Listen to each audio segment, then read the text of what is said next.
Okay, folks, here we go. Guys, here we go. Let's have a good show. 1B, stand by. Yeah. Yacht, stand. Yeah, Take it. like at midfield. Take Just go it. right now. Up. Go to camera 3. 3. Go to the get perfect, just like that. I'll just go ahead. Yep, graphics 2 is going to be up for the first. Okay.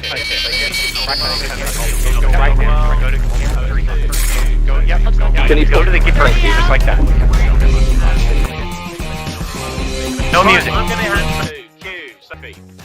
Wait for it.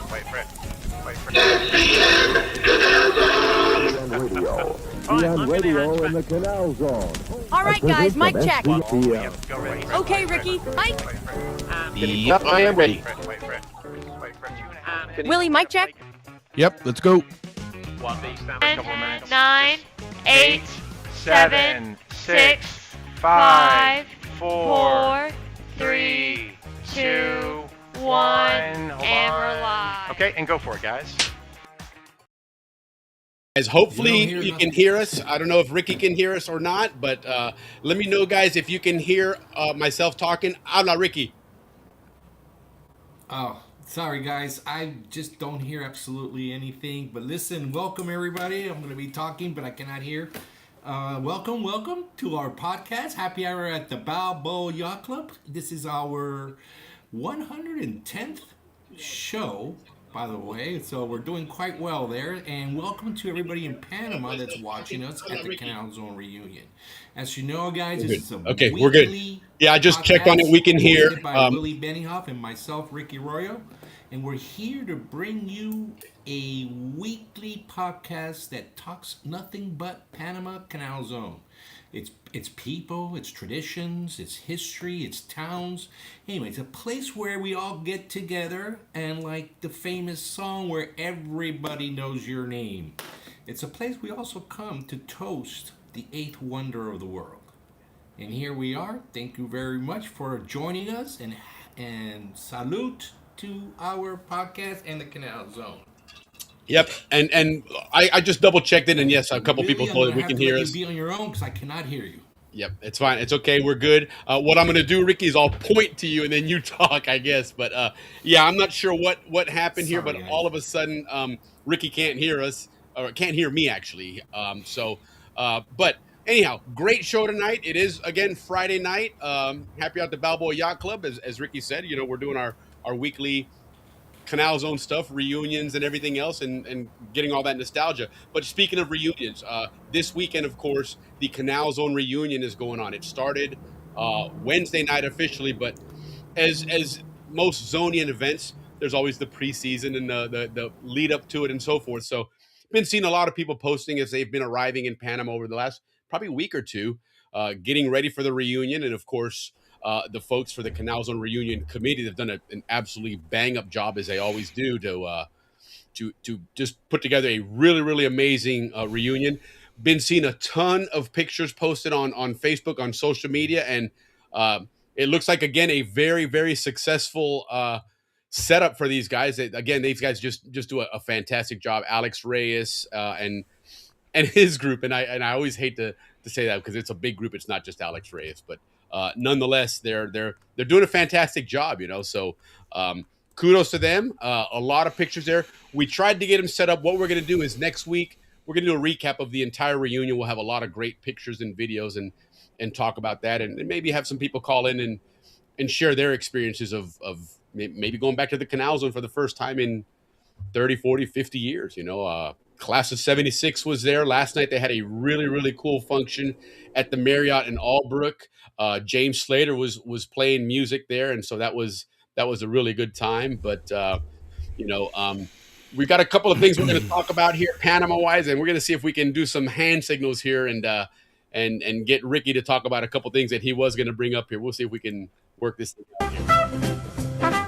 SCN Television presents Que Pasa. And now here's this evening's host, Army Sergeant Bob Foster. Good evening and welcome to Que Pasa. We've got two guests tonight. First Sergeant First Class Jim Webb. Sergeant Webb's with the 227th Military Police Detachment. Okay, so he can hear. Yes, I'm back. Me. No, I'm back. Oh, you did? Okay, cool. Yeah, I'm back. Tell me what you did there. No, I'm not going to tell anybody. We'll leave it. You and I'll chat about it later. That's right, Pat. Let's say hello to some people because they've been giving some tech support feedback here. So we're gonna say hi to them. Lord Smith, hola. Yeah, good to see you on here. Wrong name again. I'm gonna log in. Okay, we'll log in and say hello.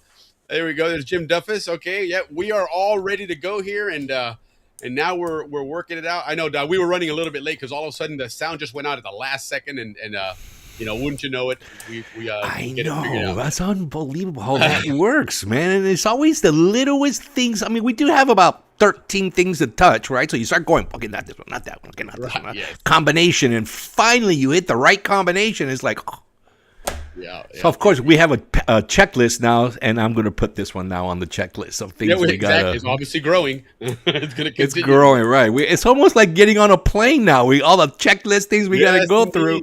Indeed. It used to, guys. Before we get going, sorry, I've just got now on a motor mouth all night. But this show used to be it still is a lot of fun for us back here. But it's become real technical for us, man. So bear with us, like we always say. We try to Thank elevate you so the much, game, man. Yeah, We do. But right on, man. We still need a producer. We still need a producer. Anybody out there? Anyway, we're willing to pay too.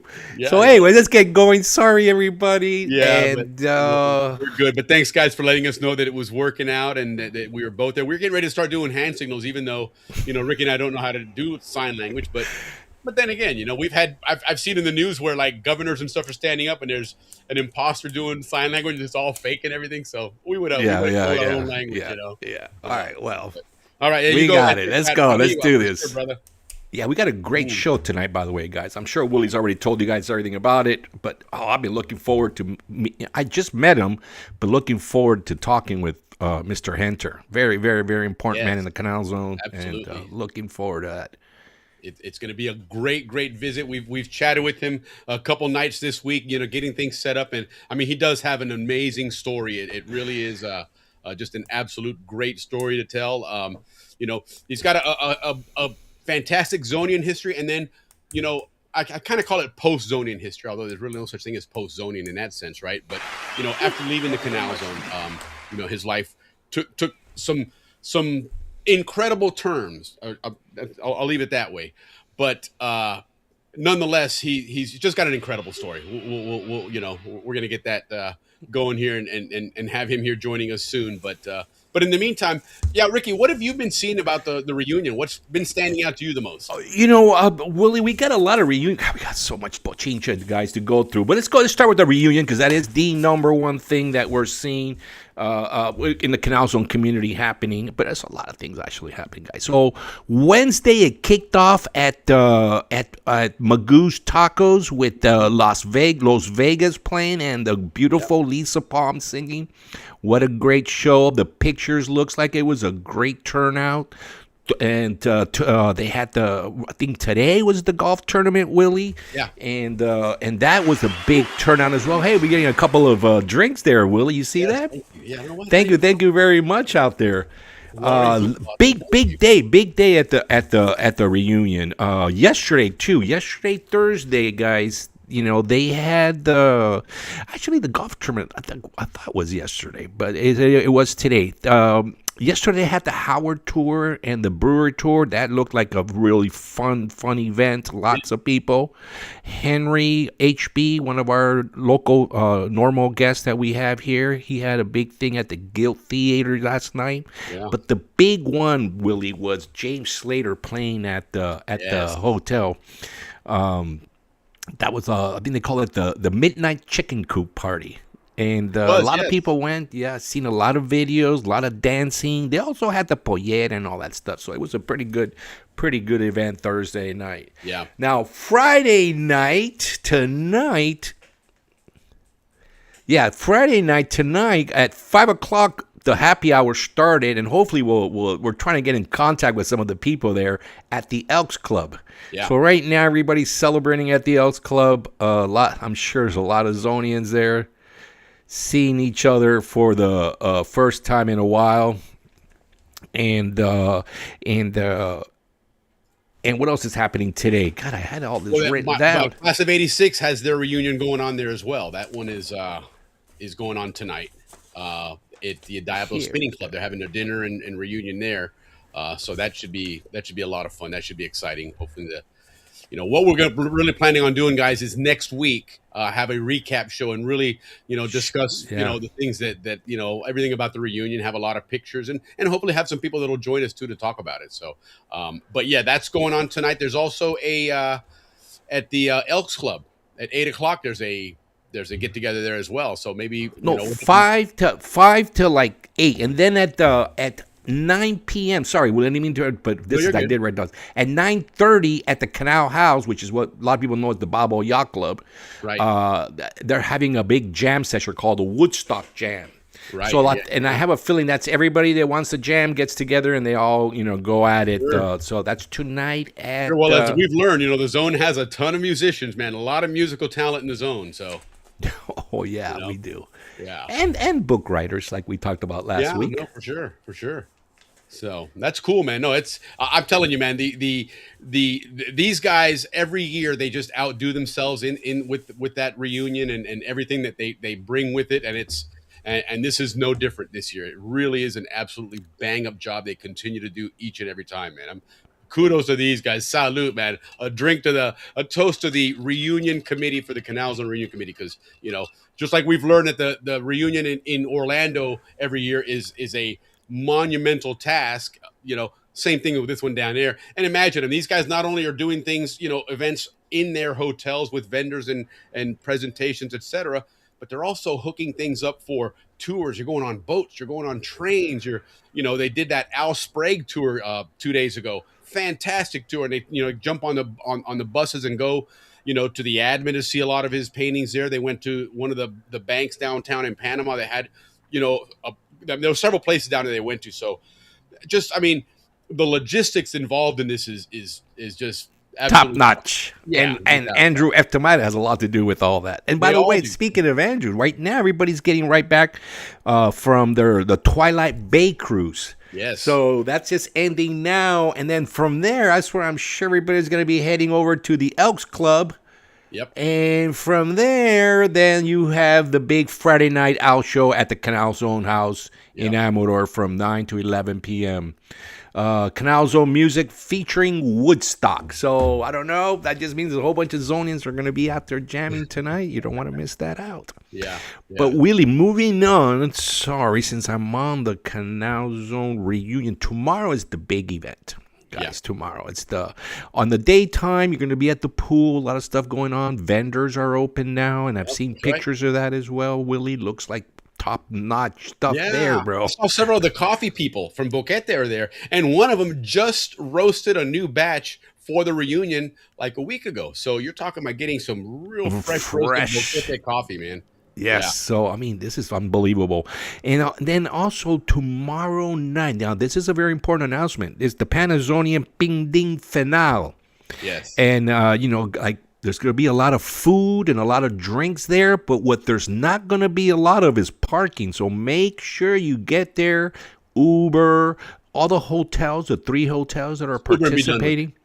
Yeah, the 3 hotels that are participating have bus service to that, so make sure, or carpool with somebody and hopefully you'll find parking. But they've told us to make sure everybody knows 2 things: very limited parking, and you cannot pay at the door. That is correct. correct. You have to be prepaid. Make sure you do that because you don't want to miss out this big ping ding. It's gonna be fun. It is. And listen, from the amount of pictures that we're seeing and the amount of people that have gone down there, this one's going to be huge, guys. And I don't know if they're still doing it, when and what's going on, but they do that iconic picture on the pier, right? Somebody gets their drone out there and everybody stands on the Yacht Club pier there with the Bridge of the Americas in the backdrop. This may be the last year that you can do that without the big new bridge back there. Yeah. So keep that in mind, guys. If even if you're at one of the other hotels and that's at a certain hour, you might be a little hungover, make it a point to get there, man, because that might be the last opportunity for that special trip. Yes, it's at they're going to meet at the Radisson Pool House at 5 p.m. tomorrow for the group photo. There you go, guys. Plenty of time to get ready for that. Hey, Frank, how you doing, man? Good to see you. Good to see everybody. God, we have a good evening to a lot of people. All right, right on, guys. So let's have fun, man. Yeah. So now, listen, the Canal Zone reunion is not the only gig in town right now, though. Right now, Panama is being represented, or the Canal Zone is representing in Panama big time. Ricky, what else is going on? Big time. One of the biggest motorcycle race. It's not a motorcycle race the way you and I know about, Willie. It's kind of like the enduro, and we've spoken about it because they are our sponsors of, or have been our sponsors in the past. And it's the Ocean to Ocean Challenge, a 4x4 race, enduro race that goes from the Atlantic side. Willie's got a map here going to be showing us. You'll see the 2 points. On the Atlantic side, it's called Playa Blancas, where they took off today. It's a 4-day event. Yeah, Playa Blanca is the one up on the Atlantic. So they start on the Atlantic and head towards the Pacific. And you can see here, it's on the west bank, probably 20, 30, 50 miles west of Colón, Cristobal, or all that stuff there. You can see the little yellow marker on the map there. And then, Ricky, from there, they're doing their thing. And where are they headed to ultimately? All the way down to Playa Venao, as you see at the bottom there in the Peninsula de Azuero. But these guys go, they cross all the way over and they go over the Continental Divide. So it's an incredible tour. Yeah, they're not going straight down, and it's not a straight line from that one point to the other point there. They're actually going to go, if you see on the map there on that east or that west bank, there's that arm of the Gatun Lake. Right, you see it all there. They're actually going to go up towards Colón and then down right along that area there, and then they're going to, like Ricky says, cross that Continental Divide, and then they'll start heading west to get around that bay or whatever you want to call it, and then head down that peninsula there. So it's like Ricky says, it's 4 days, man. This isn't something going to do quickly. 4 days, and they have like skiing. They got the different levels, so you don't. It's not going to be they have the bunny slopes, the green slopes, the blue slopes, and the black slopes. And it's not a race in the sense of start and finish and who got there first. It's about completing it. Yeah, it's about doing completing. It. Yeah, because it's. You are going through, like Ricky says, you're going from beaches to mountains and jungles and rivers and beaches and everything else again. So it's. But there is a racing component to it, and they've got some international riders here from all over the world participating in this. Right on. And one of the persons that runs this is none other than our very own Jerry Curtis. Yes. He's him and his partner put this together. I believe it's their 5th or 6th year that they've done it. Yeah, and it's growing. It's huge. It's a big event. Lots and lots and lots of participation. There's a lot of YouTube videos out there about this event that aren't Zonian videos. In other words, this is a global event now that people are recognized from around the world that are, that look at this as one of those type of challenges, right? You have the Baja race and things of that nature. And there's certain races that are known as the races that, I guess you could almost say, Ricky, it would, if it's not yet, at some point it's going to become a bucket list race. Because of the difficulty of it. Right. Exactly. The black runs are very, very difficult. And think about the notoriety of it, right? What do you do when you're going from the Atlantic to the Pacific, right? So that in itself gives you that. And crossing the Continental Divide. I mean, come on. I mean, how many people can say they go from one area to the other? Yeah. So right. It's going to be really interesting. And again, congrats to Jerry Curtis on that.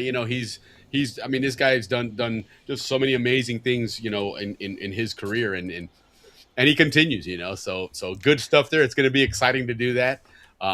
But we're going to move on here. We got to get our sponsor in here, and then we're going to get our guest of honor who's standing by. And coincidentally, we're talking about a motorcycle race here. Champion. And this gentleman is a motorcycle racer indeed. So looking forward to world champion like Jerry Curtis, too. Yeah, exactly. So that's going to be, a great story that'll be coming up here in just a moment. But, as always, we got to give love to our sponsors. They're the ones that keep us on the air here. So let's have a chat with our Howler Monkey Gamble. And by the way, guys, this is a 6-month sponsorship, so we're not quickly bringing everybody on. We're gonna bring on several other monkeys throughout this campaign as we go along here. But anyway, let's say hi to Gamboa in case you haven't met Gamboa yet. He's one of the. Oh, it's been a while since we saw Gamboa. Yeah, and he's another one that's trying out to be a sponsor or a spokesperson for Howler Monkey Sauce, which you see on the bar there. There's the 4 different flavors: the red hot one, the amarillo, you have the original, and then you have the verde. So Anyhow, check out Mr. Gamboa here telling us about this howler monkey sauce.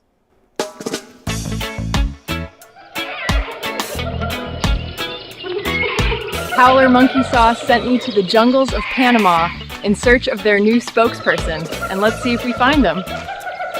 Hey, listen, you don't need to keep looking for a spokesperson. You found me. I love this Howler Monkey hot sauce. Wow. Okay, and what's your name? They call me Gamboa up here in these trees. Roll camera and action. This one, the Amarillo, is going to be amazing on chicken. Trust me. Do you know a howler monkey who can describe the sweet heat of our original with authentic ají chombo peppers, or the fresh punch of verde where habanero warmth meets crisp bell pepper? How about the bold tang of Amarillo, yellow Scotch bonnets blended with mustard seeds? And of course, our hot, the same great flavor as original, with red habaneros for that fire. Our sauces are all natural, no preservatives, gluten-free, pure flavor and pure fire. Are you the next Howler Monkey spokesperson?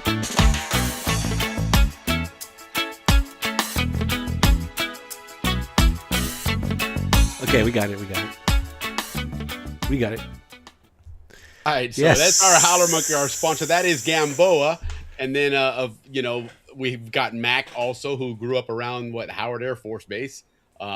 He's joined us as well. We have our friend Chime, who's still he's still not ready to make his debut. He's still a little camera shy, but we're gonna get him on there. And then we have our fourth one. This is gonna be interesting. What we're gonna do for the fourth one is we're gonna put it out there to the audience and think about it. The fourth one is for the red hot sauce. Okay, so throw in some ideas, come up with some ideas. Obviously, you've seen the theme here behind it all. This is all Panama stuff, so it's original Panama hot sauces, some great Panama flavors. So, what we're gonna do, and you guys throw in some ideas. We'll set something up to put that out there, and we'll maybe offer a prize of a Canal Zone, a Happy at the Balboa Yacht Club T-shirt, and maybe a 4-pack of hot sauce or something, for the winning name. So start We'll getting have something creative good there for on them. that one. And by the way, it doesn't have to be a male. We've had 2 male, and the other one is there. Oh, good, Just good. for I what- like that. Could be a girl. Yeah, creativity yeah. here. Definitely. Good answer. Yeah, but anyhow, that should be a lot of fun. I'm looking forward to that, and then of course, we're looking forward to having our first guest here join us, a gentleman that's got a great Canal Zone story. He's also got a great professional story. What I would honestly go out and say is a world-changing story. Okay, and I'll leave it at that here. But this gentleman is agreed to join us. Thank you, Coach John Wolf, for connecting me with our guest Ted Henter, who's going to join us here. But anyhow, without further ado, Ted, thank you for joining us. Welcome to Happy Hour at the Balboa Yacht Club. Thank you, Will. Thank you, Rick. It's a pleasure. Thank you. Yeah, no, it's our pleasure. Absolutely, we've heard lots of stories about you in our promo video the other day. Ricky and I were kind of chit chatting on it, and he mentioned that he's heard about you a lot, your whole life or his whole life, and now he gets to actually meet you and get to know you. So thanks again for taking the time to join us. Really, really do appreciate you doing it. So anyhow, guys, Ted Henter, and we'll just dive right into his story. A lot of people know him. A lot of people have chimed in saying, hey, they can't wait to hear this story and hear from you, Ted. You've obviously go to the reunions. You're a very active Zonian. So give us your story of your Canal Zone story, your early Canal Zone story. We'll start from there. Well, okay. I was born and raised there in the Canal Zone in 1950. Went to Balboa Elementary, Balboa High School, Canal Zone College. Started surfing in 1963. I was the first gringo surfer in Panama, as far as I know. Okay, right on. Pardon? No, I said that's interesting. So you were the first gringo surfer. We've been talking about doing a surfing show, and now we know where to go and find out where the the Aiden or the Eden of it was. Okay, it was, now we know it's Ted Henter. Right on. Okay, so carry on, please. Yeah, so I was sitting out there in the break one day, by myself. My dad was on the beach in case I needed help.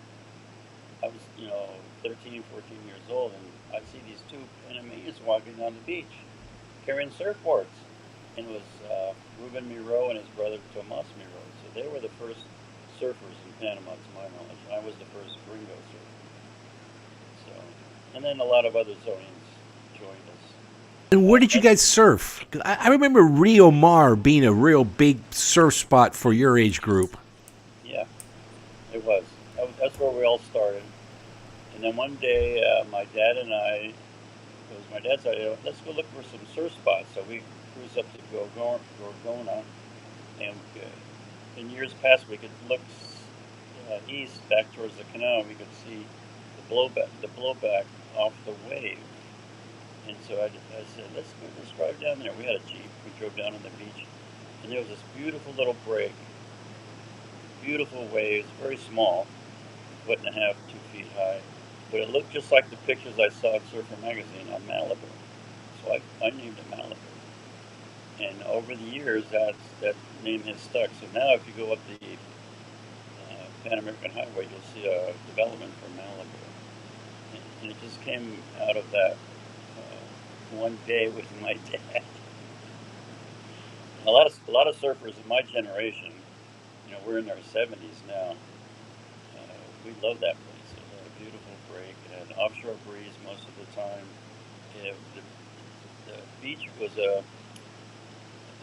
The beach was built up from a river that flowed out there, so you had kind of like a pyramid or a triangle. So the break would go left or right depending on the swell position. It was just a great place to go surfing. Interesting. So let me ask you this, Ted. So surfing in the 70s. So would you say that late 60s, early 70s was the beginning of the Zonian surf culture, I guess? I would say early 60s, 63, 64. Okay. So in the 60s then, you're surfing in the 60s for about 6-7 years here. Who in your mind is the best Zonian surfer out there in that era? You mean besides me? Well, of course, I'm sorry, second best. Well, there was C.J. Roy, Scott Williams, Rick Williams, Ruben Miro. There was a lot of us that were, for that group, we were good, and we didn't shy away from it. When the surf got big, 8 or 10 feet, we were out there. So there was half a dozen guys. Yeah, and Ted, somebody just chimed in the chat that if you could speak a little bit louder, there's kind of a bit of a background noise, but anyhow, here you go. Okay, we'll check my WhatsApp for class of '86. Awesome. Okay, let me get something here. We got somebody chimed in here from class of '86. Here we go. Oh, look there. Oh, that's awesome. They have us on. Oh, Ricky, they have us on the class of '86 graduate. Sorry, Ted. Somebody just messaged me that the class of '86, my graduating class, has their dinner reunion is going on. So right on, class of '86. Thank you. That's awesome. You guys made my night. I wish I could be there with you guys. Hopefully, if we can do part 2 in Orlando, and hopefully you guys can make it there. We can definitely have our 40 reunion there as well. But party on, guys. Have a great time. So, all right, Ted. So now we go into the 70s. You're surfing now, and is it safe to say that the 70s now is really when surfing started really getting popular in the zone? Because it sounds like in the 60s it was kind of a small group that was really the surfers out there before it really started getting more popular. Is that a safe assumption? Yeah, by the late 60s, there was only about 20 surfers there, to my knowledge. But see, I quit around that time because I got into motorcycles. Okay. And, you go to the beach to go surfing, and half the time there's no waves. So that got to be a drag. But when I went to go motorcycle racing, anytime they say there's going to be a race, there's going to be a race. Right, there's always a track. So I switched to motorcycles in the late 60s, which was my high school years. Well, and back in the 60s, you probably had to almost like motocross racing to get to that beaches anyway. I mean, those roads weren't very accessible from some of the pictures I've seen anyhow. I mean, you were already off-roading it. Yeah, well, Where Real did you Mar, guys ride? There was a road in Real Mar. It was only about a quarter mile long. A dirt road, but a road. But Malibu, you had to go down this other dirt road and then down the beach for 3 miles down the beach. And you could only do that with a four-wheel drive or a Volkswagen Bug. So, yeah, and it did restrict it a lot. Rio Teta was there. I think that was easy to access. There was a dirt road there. So the places we surfed in the 60s wasn't too hard to get to, but there was a lot of exploring going on. I made a couple trips with them in Roll Brothers, other surf spots. But the two I just mentioned, Rio Mar and Malibu, they were the big ones in the 60s. Yeah. Well, we'll have to when we do our surf show we'll definitely bring you back on and revisit a lot of those surf stories. But the motorcycle stories, this is what I can say would you say initially put you on the map, right? Was motorcycle racing? Yes, yeah. I was a professional motorcycle racer, expert class. After I worked my way up, you got to start out. In those days, you start out as a novice. Then you move up to junior if you want a race or two. Then you can move up to expert.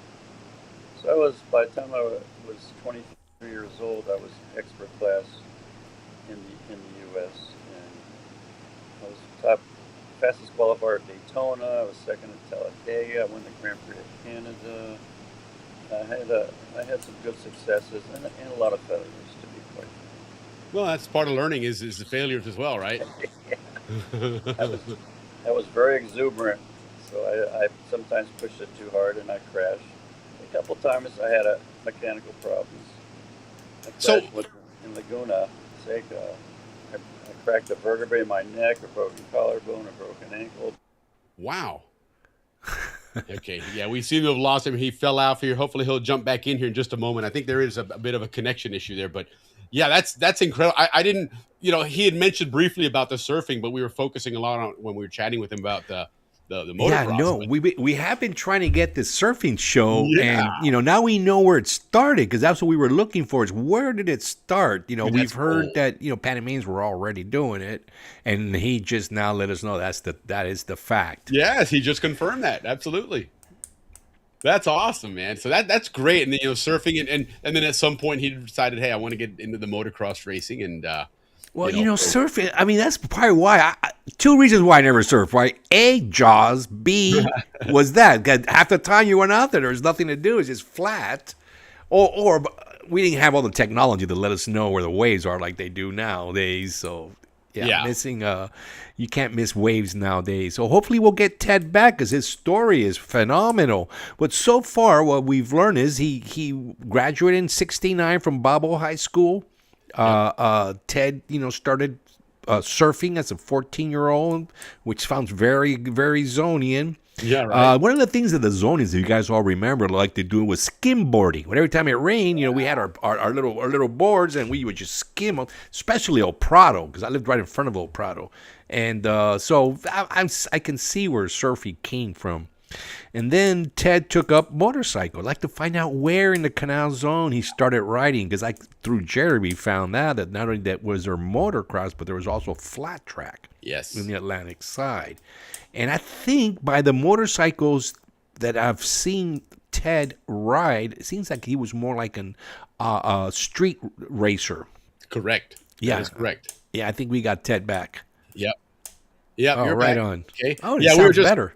We were talking about your how you got started with switched over to motocross racing. We were about to ask you how that change happened, and then the early success leading up to your eventual professional success and going international and stuff.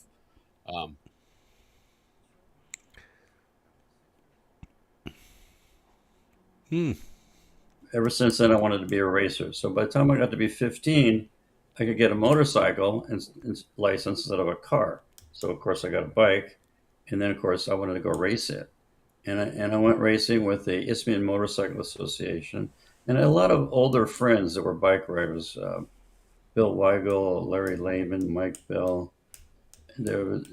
So we had a very active club, and that was motocross. But I really wanted to go road racing, which is on pavement where you go really fast. Sure. So we had a couple races at France Field, the old airstrip over right on the Atlantic side, and then I rode my motorcycle from Panama to Texas in 1967. Yeah, I want to ask you about that, okay? Because that is, my family and I drove up to the States one summer for vacation, but in '78, so a full 12 years later, and even then we found some of the highways and roadways were not as up to par and whatnot. So I can only imagine in '67 what that was like, and then let's back up for a moment here. '67, you haven't even graduated high school yet, and you're riding a motorcycle through Central America. How did that even come up? I was 16, but the true story is my parents decided to drive their car up to the States from Panama. And I was going to sit in the back seat of a Chevrolet. I said, no, can I drive my motorcycle with you? And they said, well, okay. I was 16 years old. So I basically followed them. A couple of times they let me go ahead and it's okay, meet us up there in such and such a town. So sure. But it took us 2 weeks. Okay, right on. And it was a great experience. It was a 250cc Suzuki X6 Hustler that I rode. And the funny part is when we got to Texas, my parents wouldn't let me drive the bike. It was too dangerous to ride the bike. Isn't that crazy? So safe in Central America and Mexico, but America, no, I can't do that. And along the way, there was at least a dozen rivers that had no bridges yet. So there was always somebody there with a tractor trailer or a bulldozer. So they'd hook up the cables to my parents' car and drag it across the river, shallow rivers, 2 feet deep most. And then the 2 or 3 guys would pick up my motorcycle and just carry it across the river. Sure. That's how we got across. Now what did the customs and immigration say in all these border crossing when they see a 16-year-old kid on a motorcycle crossing the border? Well, I was with my parents whenever we got to the border crossing, and we were. At that point in time, we were U.S. citizens, and that carried a lot of weight. Yeah, that's true. So, I remember that when we crossed the same way.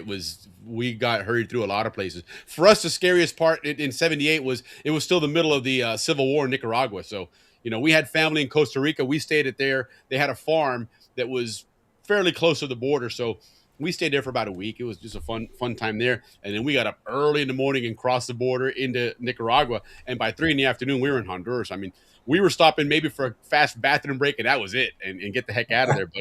But it was a lot of fun going through Central America and seeing all that country and all the different cultures and everyone, and it's always cool when you go through these places because they always you take it for granted being in Panama in the zone, being an American there because they're used to seeing Americans there. But in a lot of these other places, they look at you as if you've got 3 heads on you or something. A lot of times, it's rather interesting there. So it took you 2 weeks to get to. Now, were you guys going to Texas or were you going further past Texas?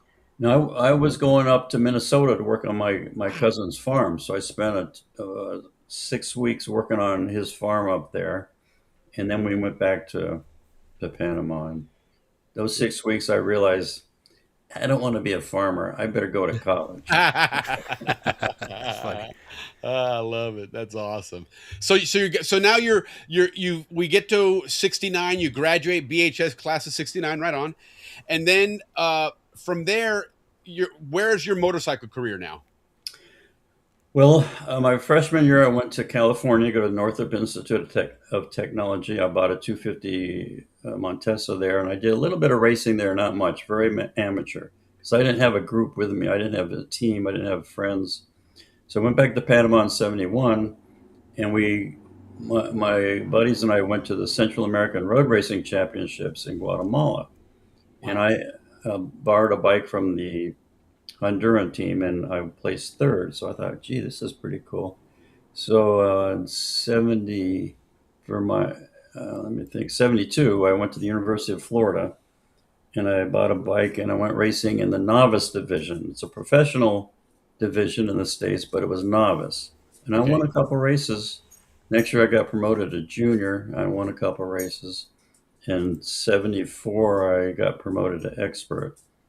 I never won. Well, I was fastest qualifier at Daytona. I was 2nd at Talladega. Wow. I won the Grand Prix of Canada. And, so I had some success. I was usually, top 10. So let me ask you something, Ted. In Daytona, right? I've been to Daytona, but never to see a motorcycle race. I've always gone there to see the cars. Now, in street racing on a motorcycle, you from the limited, you know, view that I've got of it, they lean really far on those turns, and obviously that seems rather precarious when you're going that fast in those turns. But in Daytona, do you guys go on the big high banks on the ovals there on the track? Yes and no. About half of the racetrack for the motorcycles and sports cars is on the big oval, the banks. The rest of it's on the infield. Okay. So you get a little of both then. Yeah, you get a little bit of both. Yeah, but on a 750, in those days, the biggest class was a 750cc. Okay. And a Yamaha 4-cylinder, which I had, and most people had, we get up to 180 miles an hour on the banking. Wow.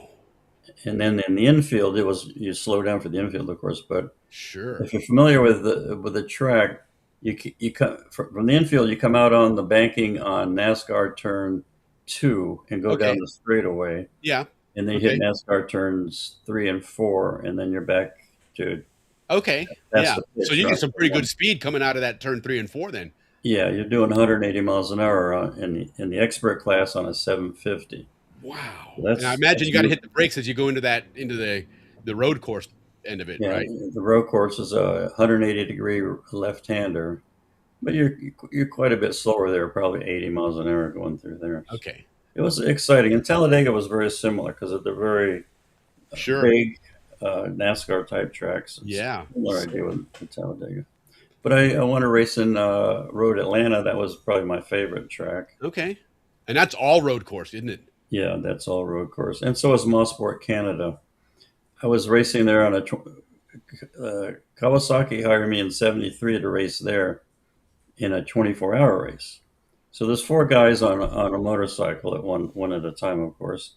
Right. And you could race about an hour and you come in for gas and somebody else takes over. So I'm out there racing about 2 a.m. And this is a 750 Kawasaki. It goes about 130. So I'm going down the back straightaway. I got 3 headlights on there, and it's just lit up. It's just lit up like daylight. Wow. With 3 headlights. Sure. So I come to the end of the straightaway and I shut off the gas, and all 3 headlights blew out. Oh no! At 130 miles an hour, and I'm going into a turn at a corner. I can't stop.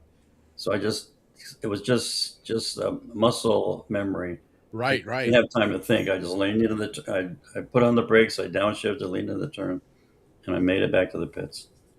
And then they changed the lights. My crew did change the lights, and that was a great race. And we ended up second. The bike I was on was second, but our team bike was first. So we had a very good weekend. I really loved that racing at night. So you have 4 people and you're racing about an hour, give or take. So what is it? The rest of the time you're trying to get some rest and trying to sleep? Like I imagine with the adrenaline, it's hard to sleep. Yeah, you don't sleep. You might rest and have a Coca-Cola, but you don't sleep because of the adrenaline, and you got to get back on there. And because I was on a bike with a real professional, Art the Dart Ballman, he and I did 8 hours of the 24, 8 hours each, and the other two guys did 4 hours each. 4 hours each, yeah, certainly. So we were the 2 top guys on that particular bike, and so now is that common in those situations to have 2 that are going to be the primaries and the others are going to kind of help out a little? Yeah. Okay. In that case, it was because we had 3 bikes on our team, 4 guys on each bike, and one of our bikes, the 500cc, crashed during the night. And the other bike was the Z1, which was the fastest bike in the world, production bike. Right. That year, 1973. So yeah, it was common. Yvon Duhamel was one of the best motorcycle racers ever.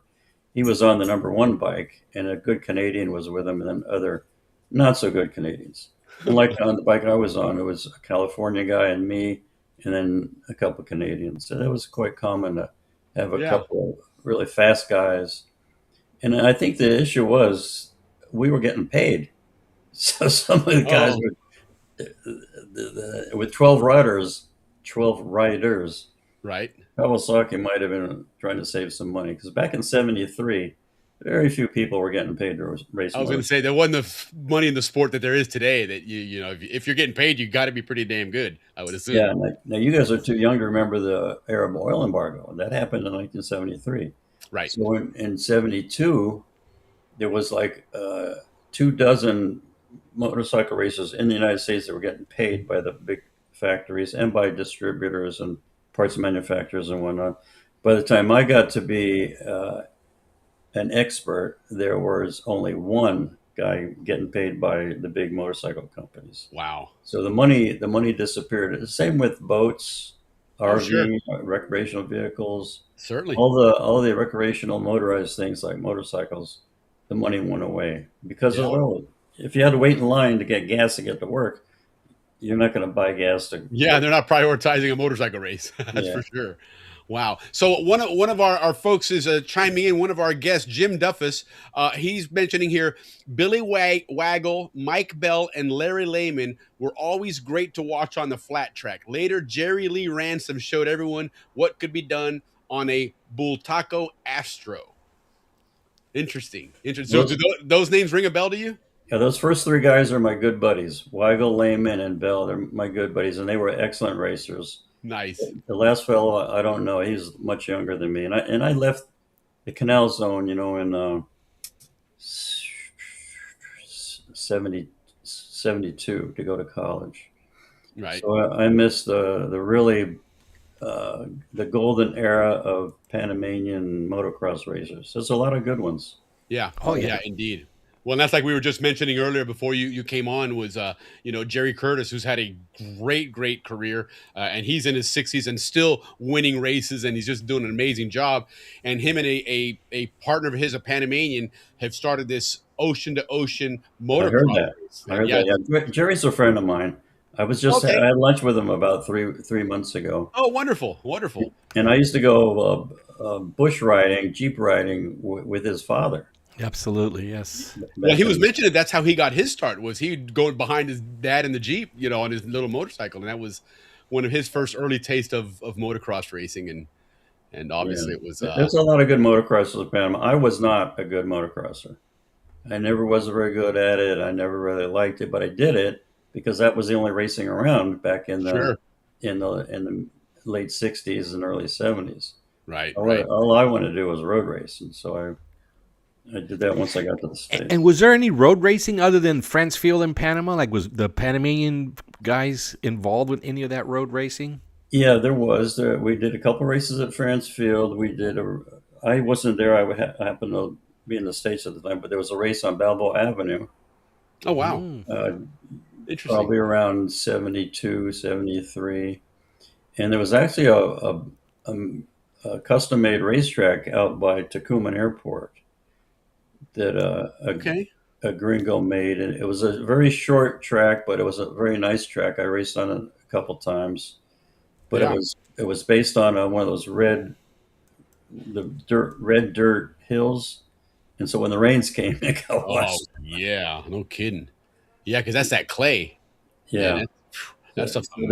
Racing was pretty good. And I was on the Panamanian team for this 1971 Central American Road Racing Championships, but we were all gringos except for one Panamanian. He was a very good racer that raced a Ducati, and so it was Weigel and me, Bill Weigel and I were road racing, along with this other fellow, I can't remember his name, and then Larry Lehman and Mark Schneer were doing the motocross. So Weigel crashed. I finished third on a borrowed motorcycle. And then Lehman won the motocross, and Mark Schneer was second in the motocross. So we had a great week at Guatemala. I can imagine it's got to be frustrating for other riders that you come in here, you borrow a bike, and you beat them all. And they're like, "Come on, man! This guy didn't even bring his own bike, and he wins, or comes in third ahead of all of us, man. What's the matter with this?" Well, yeah, but see that in that case, I came there with a Norton 750 that my friend had built and wanted me to ride it. So I was out there learning the track and doing well, and I crashed. But the funny thing is that when I crashed, there was so many people, there's no crowd control. I was surrounded by people, and I couldn't find my motorcycle. finally, and they're all jabbering to me in Spanish. And finally, I said, "Motocicleta, motocicleta, donde?" And one guy dragged me over the bike, and I got out and I got back to the pits. A couple laps later, No this is crowd just in control. practice. That bike broke, so I'm Yeah. sitting there in the pits. My buddy Bill Weigel had just crashed, and he was out. I was out, and here comes this two Honduran guys and say, "Hey, you want to race our motorcycle?" I said, "Well, yeah." Heck yeah. Honduras was having some sort of border dispute with Nicaragua. The Hondurans were having a dispute, and they weren't allowed to race, but they had this beautiful Honda 750, brand new, the fastest bike on the road in that year. Okay. Ooh, Sure. nice. So I got on it, no time to practice. I rode it back up to the starting line, and the flag drops. Well, it had an ignition key. Okay, I turned the ignition key off, and I'm sitting there waiting for it. And I turn it on, and I bump start the bike, and it starts easily, so I turn the key off. Then the flag drops, and I bump started, and it wouldn't start. Then I realized, shit, I didn't turn on the key. Of course. So So now you now have I'm some catching up last. to do. Now I'm last on a bike I've never raced before, on a brand new motorcycle, and I didn't know where I was relative to the other riders. I knew I was passing a few, and I Sure. ended up third. That's amazing. That's fantastic. So I would imagine you. I guess you could almost, well, depending, I guess, on how far behind first and second you were. But had you not done that whole key fiasco, you might have won the race. Actually, I doubt it because the guys in front of me were very good racers, and they had Okay. what you might call real racing bikes. See, the bike I was on was a street bike with lights and mufflers and all that. License plate. Using turn Yeah. signals. It was a very fast bike. Don't get me wrong, but I think those guys would have beat me no matter what. Right, I got you. I got you. So now you're having a lot of success. Third place in Central America now, and then where does the racing career take you next? Okay. Then I went to the States, and I did really good as a novice. I won a race at Laguna Seca, and I got disqualified because I had a Yamaha front brake on my Kawasaki. Are you And, kidding? Really? Yeah. Wow. Weird, All right, weird rules are rules, rules. I guess. Then I got a second at Talladega that year, and then as a junior in '73, I did a couple races. I won at Road Atlanta, I won in Texas, and I decided to spend a summer up in Canada. I had a friend up there and a place to stay, and the Canadian Championship race was coming up, and so I went there and I won that one. And then Kawasaki called me up, and they wanted me to ride one of their bikes at the 24-hour race, which I've already mentioned. Right. So that was pretty much the highlight of my career in '73. Because after that, I went to Laguna Seca, had a big crash. I went into turn one. I cracked my vertebrae, broke a collarbone, broke a wrist, broke an ankle. So I was out of racing until March of '74, and that's when my first year as an expert. And that's when I came back and I beat Kenny Roberts, probably the most famous racer of those. Yes, Yamaha. Yeah, Yeah. I remember that name. Yeah, I beat him in the heat race, so I was the fastest qualifier. He was the two-time U.S. champion, and then after I beat him, he became, I think it was a three-time world champion. on Man, Yamaha. right on. And then that same year, he won at Talladega, and I was second behind him, but pretty far behind him at Talladega. So that was my '74. And then Harley hired me to ride their bikes in '76. I didn't do very well. I crashed at Riverside. So my career kind of petered out. Like I mentioned before, there wasn't much money in racing because of the oil embargo. And then I got married in '76, probably the best thing I ever did. Right on. That's it. That's right. And I did some amateur racing, and some of my buddies and I did some 6-hour, 8-hour races. And at the end of '77, I decided, well, I got to do something. I'm not getting any younger. Actually, in '78, I was 27 years old. So I'm going to make one more shot at it. I'm going to go to Europe. That's where the World Championship is. Okay. And whether I win or lose, I'm going to meet a lot of people. I'm going to have. That's a big adventure. You're going across the pond here now. It's a whole nother world. whole nother world. And I already beaten a lot of those guys when they come over to the U.S. So I knew Okay. I was Okay. top 10. You know, So there's top. familiarity there. It's just a different environment now, and now you're going to their home turf and doing that. But real quick, before we go to Europe, let's go back to Panama for a moment, because one of the other things that you did before you got into your motorcycle career is you paddled in the Cayuca. We've talked about that a lot here. That, in fact, that was one of our early big shows with the Cayuca ratio, and obviously we're going to have another one of those. But tell us your version of the Cayuca race and what that was like in the '60s that you were doing that. Oh, it was fantastic. That was when the Boy Scouts ran the race. So I did the race when I can't even remember 65, no, 66, 67, Okay. and 69. I didn't do a 68 because I had a broken leg from a motorcycle crash. Of It was course. great. It was a lot of fun. It was Boy Scouts. It was a lot of kids getting together and racing each other. My buddies and I finished the race second in 1969, Wow. and then I went to the States. So I gave up Cayuca racing for 29 years. So I came back in '98 as an alternate for the guys that won the race in '68. My buddies, and they Okay. asked me to be an alternate in case one of their guys couldn't show up. I was like, okay, sure.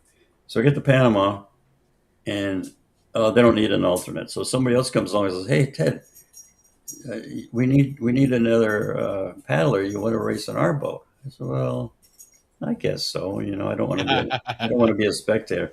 So I get. You probably heard of the slave galley. Yes. Oh, absolutely. Yeah. The big one. The big one, yeah. So okay, but I didn't know there was going to be 6 Navy SEALs in the boat with me. Wow. And I'm 47 years old. I haven't been working out. I'm a software developer, Right. Of course. and these guys are 200 pounds and all muscle, and I'm Right. 100, And they I'm can paddle 150. across an ocean. Yeah, I'm 150 pounds. So I was in the boat, but I didn't. They could have done just as well or better without me, but it almost killed me. It was really tough, but I was hooked. So I But you bought a did it. boat. You went back and did it again. Yeah, yeah, 98, 90. 99 and on. I've started the race 17 times, Oh, counting okay. my teenage years, Right. but I only finished 15 times. There's a Well, couple of years that was really rough. There was one year where 27 boats out of 80 needed help in the second day. You go through the Banana Channel, Channel. probably. Yeah. So wow, 80 boats. That's a big contingent. Oh yeah, from the 2000s to the 2020s, there was like 18 boats in the race.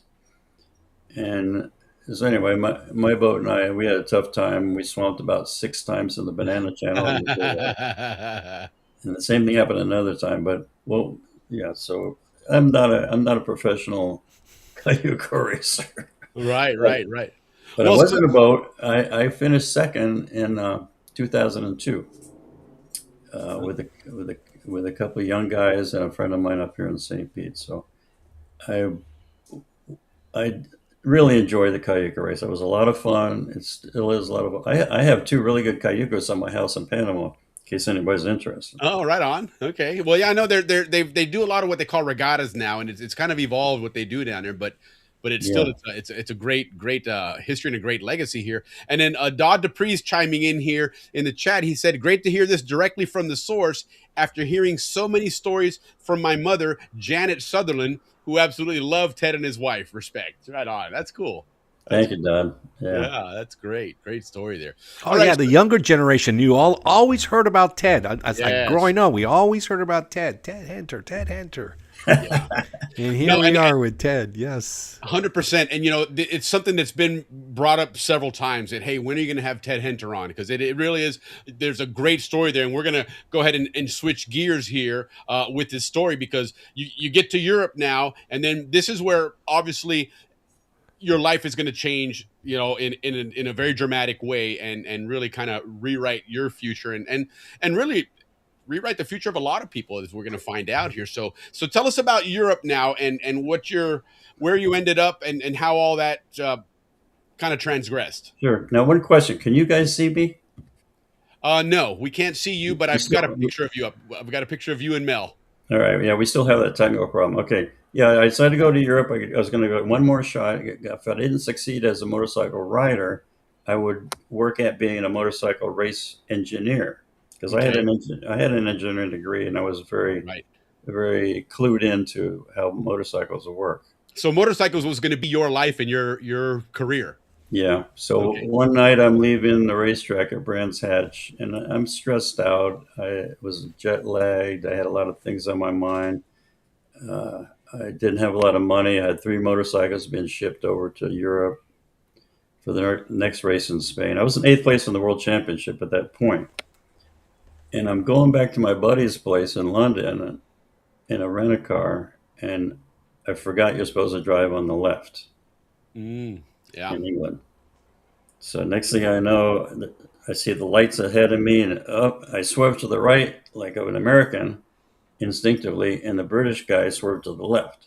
So we hit head on at about a 30-degree angle, and I hit the windshield, broke the windshield with my face, and detached my retinas, so I was blinded. The other people were wearing seatbelts, thank God. I wasn't. So I ended up in the hospital. I had a couple surgeries. And after about a 3-month period, I had to face the fact that I was going to be blind. And, nothing I had ever done before prepared me for being blind. I was an engineer, I was a surfer, I was a water skier, I was a motorcycle racer, which was the love of my life. Right. Besides my wife. Of course. And but every one of those required eyesight. Yeah. So here's the key. So I woke up in the hospital after the second surgery. I couldn't see a thing. It was dark. I knew I was going to be blind, and I was in despair. I was really bummed out. If you want to use it, anyway. And then a warm feeling came over me, just like there was a spirit in the room, and that spirit sort of said to me, "Don't worry about it. You're going to be okay. You just got to figure it out." And I believe to this day that was an angel. It just came and told me that. Absolutely. So I've always, when I had the down days, which I had for 3 years, it took me 3 years to really get over this being blind and get a new career and start feeling happy about being blind. And I always remember that, let's say an angel, I think it was an angel. So I always fell back on that whenever I had a setback, and whenever I was, oh, gee, I'm blind.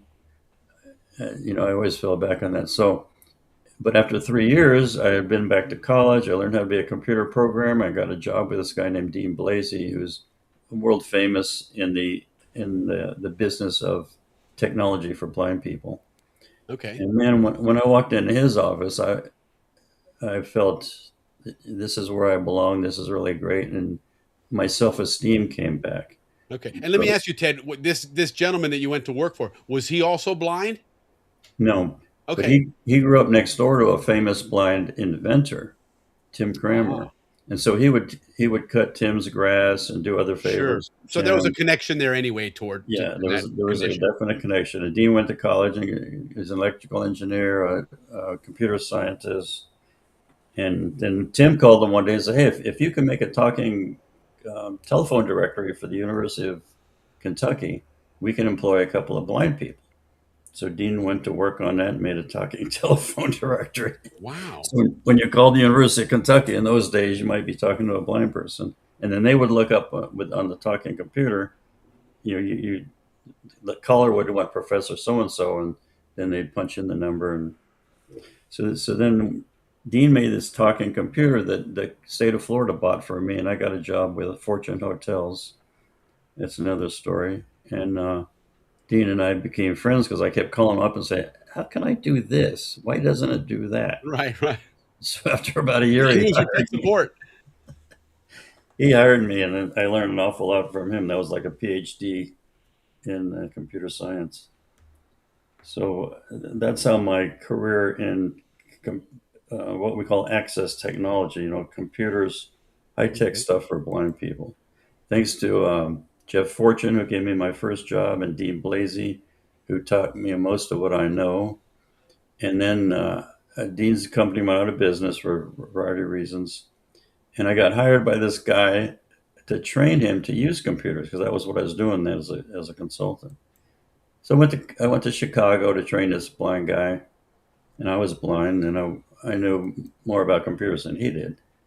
And he hired me to train him, and it just so happened that his grandfather invented 7-Up. Wow. So he was rolling in dough. Yeah, So I bet. we became friends. We went water skiing together. Well, he had a place in Florida too. So we would go to Cypress Gardens, take a lot of lessons, water ski lessons over there. And one day he just said, "Hey, let's start a business." I said, "Well, okay, but I don't have any money." He said, "Don't worry about it. I'll pay you. I got 7-Up. Don't worry. I'll pay the bills. You run the company." So that's great. Let me backtrack for just a moment there, though, because you mentioned water skiing, and I did see also that that's something that you're very adept at. As far as is that like I guess a group or an association, like a blind water skiing Yeah, thing? yeah. There's a whole. It's the Community, I guess. Disabled water ski contest. Okay. So I grew up water skiing when I was 5 years old, and then it switched to surfing and then motorcycles. So after What a surprise that you also did water skiing. You did surfing, you did motorcycle riding. What a surprise that you did water skiing. Of course. Yeah. So after I was blind, I was working with this guy, Dean Blasey, up in Maryland, and I heard the news there's going to be a water ski contest for disabled people. And they have different categories: blind, low vision, leg amputee, arm amputee, these different categories. So Okay. shit, I want to do that. So after about 20 years, I got back on my slalom and got up the first time, and I went to the contest. And that's a long story. I don't want to go into it now, but I didn't win that one. Okay. But I won a couple of others, and I went to Norway. My wife and I went to Norway. I didn't win that one either. And then a year or so later, we went to London, contest for disabled people. And I did win that one in the slalom category, and I was third in tricks. And then I think it was 4 years later, the international contest was in Ann Arbor, Michigan. And I've been practicing a lot. So at that contest, I won the slalom, the trick, and the jump, gold medals. Wow, and of look at course, you. the overall gold medal. Heck yeah. But I'll tell you a funny story about the one in London. And we're at this small lake by Heathrow Airport, and I'm standing around with 6 or 7 blind people, guys and girls, and Richard Branson was there. Okay. He's on the dock. He's dressed in a tuxedo, and he came out there to get some publicity for this contest. Right. For the disabled people, do something good, I guess. So he's standing there on the dock with his arms around these two good-looking chicks in their bikinis. They were competitors. They were leg amputees. And so the three of them are standing there on the dock, and the TV cameras are going. Now, this is what I've been told later, because I didn't know what the hell was going on. Right. And so I hear the interview. They're asking Richard and the ladies questions, and all of a sudden, I hear a splash, and people started laughing. Well, Richard Branson had put his arms around these ladies and started walking back off the dock, and all three of them splashed into the water. Oh no! And he was in a tuxedo. Well, you have to wonder with him if that wasn't a stunt, because he was known for that. That guy was He was doing it for fun and for publicity.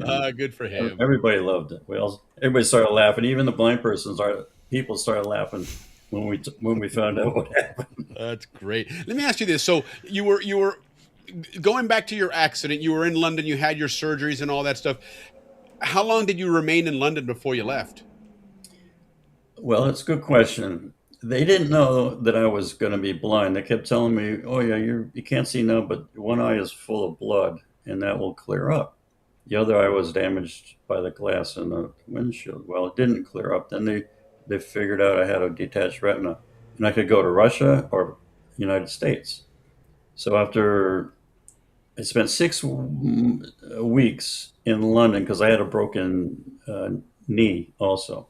Okay. They couldn't get on the airplane because you got to bend your knees. Sure. So I showed up at Bascom Palmer Eye Institute in Miami, and I walked in there, and they called me in. I looked in the binoculars, and they said, "Yep, you got a detached retina." So it took the Americans, Bascom Palmer, 20 minutes to figure out how to detach retina. It took the British medical service 3 weeks to figure it out. That's crazy. Wow. And I had my surgery. My first one was by what they called the Michael Jordan of eye surgery. Okay. Guy named Mockamer. And the surgery was successful. It actually reattached the retina, and I started to regain my sight in one eye. But they told me after 6 weeks, you might have a problem because scar tissue. Well, sure enough, 6 weeks to the day, the retina came off. The second surgery was not Dr. Mockamer. He had moved on to Duke University. And anyway, that was not successful. And that's when I woke up and I knew I was going to be blind. And that's when I was visited by the angel. Sure. That's when you had your epiphany. Yeah. And Okay. so that was 3 months after the accident. I realized, okay, I'm blind.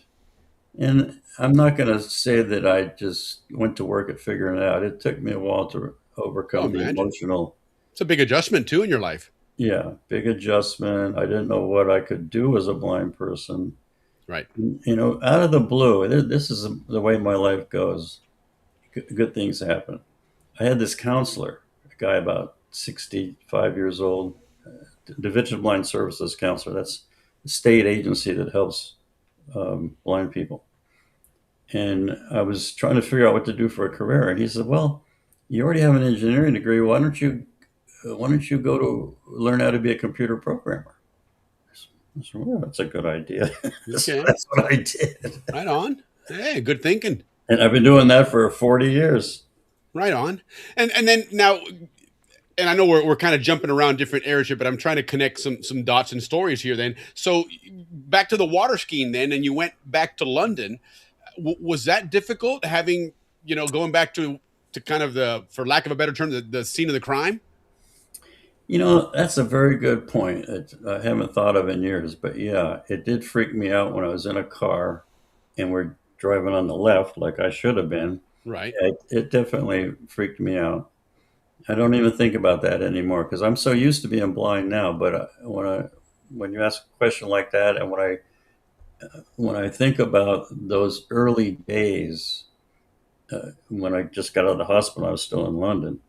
Yeah, it freaked me out, but I'm way over that. I'm a very happy blind person. And the amazing thing to me is, I got tired of walking around with a cane, so I decided to go get a guide dog. And I spent 3.5 weeks at the guide dog school. And that was the best thing I ever did as a blind person. It gave me so much confidence and courage and just feeling good because there was another dozen blind people there at the school. Okay. And I met these really positive, happy blind people. And I thought, well, shit, being blind's not so bad after all. Right. It's amazing what other people's outlooks can do for your own psyche sometimes, and just give you perspective, I guess, right? And all these things. Now, how do these guide dogs? How does that work? Is it are you paired with a dog early and then do that bonding period, or how does that work? That's pretty much. You show up at the school, and you spend about 3 days figuring out how to get around the school. Where's the dining room mostly? We had gotta eat. We had rooms with 2 occupants and a bathroom. Okay. And you learn a little bit about the campus, and then you get explained how the dogs are supposed to work and all that stuff. And about the 3rd day, you meet your dog. Well, see, first they interview you. Okay, how old are you? How strong are you? How fast do you walk? Okay. What do you do? You got to go to school. You got to go to work. They kind of figure out who you are, and they've already been training about 20 or 30 dogs. So they know who the fast walkers are, who the strong right on. ones So they're going to match you up with one that's going to fit your personality. Exactly. Your style. Okay. Exactly. So then about the 3rd day, you meet your dog, what they think is going to be your dog. And he and I just hit it off. Nice. He was a big Labrador, about 90 pounds. And he was a fabulous guide dog. And so it's just amazing to me. You know, we're that was the campus, and then they put us in a van and take us to a in town, which was the clubhouse. Okay. And then we'd go out and walk around the block with a couple of trainers and 3 blind people, 3 guide dogs, and a couple of trainers. And that's how we're learning how the dogs work. And they walk along the sidewalk, they avoid the light posts and the fire hydrants. They stop at the curb, and then you give a command, right, and they turn right. And that way you build up confidence in the dog. And after about 3 days of that, then you do it by yourself. No trainers, all by yourself. And they tell you, all right, this is it, buddy. You're on your own. You're going to make it happen now. If you make it back to the clubhouse, that's good. If not, well, I'm looking for you. So a successful return is your diploma. Yeah. Oh, that's great. And you know, it's really, I was so impressed with this dog. I'd walk down the steps of the clubhouse. I tell him right, he turns right. Walks to the end of the block and he stops right on the curb. So I put my left foot out, okay, and I say right, and he turns right again and walks to the next block. We made it all the way back to the clubhouse, no problem. And that was like graduation. I thought, man, this is really cool. That's awesome. Because 4 years earlier, I'd been around the racetrack at 180 miles an hour. Sure. And that was a thrill. But when I made it around that block at 3.5 miles an hour, that was a thrill. That was great speed then. Yeah. That's doing it by myself without another human helping me. Ted, I have a question for you. When we spoke earlier in the week, when we did our show prep, you had mentioned a parrot in your life. Opal, I believe. You want to tell us about Opal? Sure. My buddy, Dean Blasey's son, Brian, bought 2 of these blue-fronted Amazon parrots as an anniversary present for his wife. Well, they got divorced, and each human took a parrot. So now Brian's got this parrot, and he's busy. He's on the road all the time. He's just in sales for his dad. And the parrot's alone a lot, 3 or 4 or 5 days in the cage by himself. And the neighbors would come over and give him food and water. So when I found out about this, I said to Brian, hey, if you don't want that parrot, I'll take her. And he gave the parrot to me. Nice. This is a $3,000 parrot. Yeah, no kidding. Buy one. And this parrot was already humanized. She loved, we thought it was a guy, but we had a blood test and it turned out to be a girl. So Opie, we named her Opal. So she just loved being around humans, especially me. She would sit on my shoulder 6 hours a day while I was sitting on my computer doing emails or whatever. And when I was on the treadmill or would go for a walk around the block with my guide dog, she just loved sitting on my shoulder. And it was just a great relationship. But she just died a year ago. Oh, yeah. Really, birds live a long time. That's the one amazing. A lot of those, I guess, talking birds or parrots and that parrots, yeah. family. They live a long time, is what I've been told. Well, this parrot was 18 years old when I got her. Oh wow! Yeah, so she was like 40 something when she died. Jeez, wow. That's amazing. Yeah, man, it's too bad dogs don't live that long. Gosh. Yeah, that is true. No kidding. Wow. Yeah, so I really loved that parrot. So my heart was broken when she died, and my buddy that gave her to me, he knew the trainer, the breeder. Right. He said, yeah, I got another parrot for you, but it's blind in one eye. I said, well, I don't care. Yeah, I'll take it. That's like kin right there. Yeah. It turns out he is not blind, but his eyes got some sort of birth defect. Oh, interesting. Okay. So anyway, I said, I'll take him. So the breeder had already sold this bird to somebody else who abused the bird for some reason. I don't know exactly why. So the breeder said, I'll give you this bird for free. I said, okay, I'll take her. So we've had Ojos for since May. I love that name. What a great name. As you guys know, that means eyes. Yes, indeed. What a great name. That's very clever. All right, so you've gone into now computers. Okay, you're becoming an engineer, and you've got this assistive technology and all these great things going on there. And now we want to talk about Jaws, because on the screen here, though you can't see it, there's a graphic here, and it shows you on a motorcycle, a couple other things here, and then a whole big computer set up there with a big shark in the middle of it. So tell us what Jaws is, and tell us, because I think this is where the Ted Henter story takes another dramatic twist. Am I correct in saying that? Yes. Okay.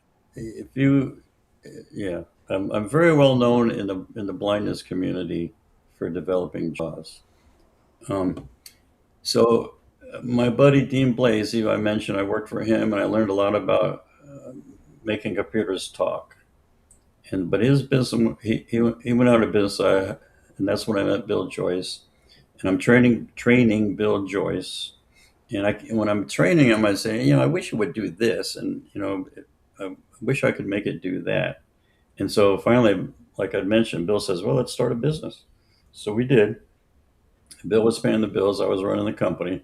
And guys, this is not Bill Joyce from the Canal Zone, mind you. No, totally different. Yeah, no relationship.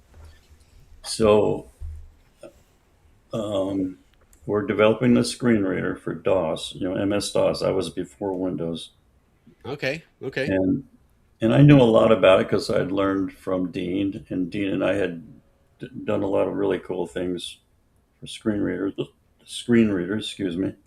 So I'm cruising up in Georgia one day, going to a police dispatcher, a blind police dispatcher, to train him to use computers, because they were switching from radios to computers. Okay. And they asked me to come and train this guy. So I'm cruising along with my buddy, and we're trying to figure out, what are we going to call this product? Well, it happened to be a similar product on the West Coast of the United States. Mm-hmm. And a college professor had developed it, and it was called Flipper. So Okay. I said, well, let's call it Jaws Eats Up Flipper. Mm-hmm. Of course. Jaws was the big deal then, Yeah. That was like 1986. Nice. So when I got back to the office, nobody liked it. Oh, not Jaws. But I kept going, Jaws is going to be ready in September. Jaws is going to do this. So after about a month or so, the other people in the office said, okay, we'll go with Jaws. It grew on them. Yeah, Ted, once you guys became the industry leader, what specific innovation about your product set you up to be the industry leader? Excellent question. When we knew we had to develop Windows, see, the DOS screen reader was relatively easy. You go to Windows, it's a totally new ball game, and I can talk to technicalities, but I don't want your listeners. Oh, we got smart people. They're good. Yeah, we got a lot of nerds here. We're good. But what it really was, I hired this blind guy that he used to call me all the time for tech support, because I was a tech support guy and a programmer for Dean.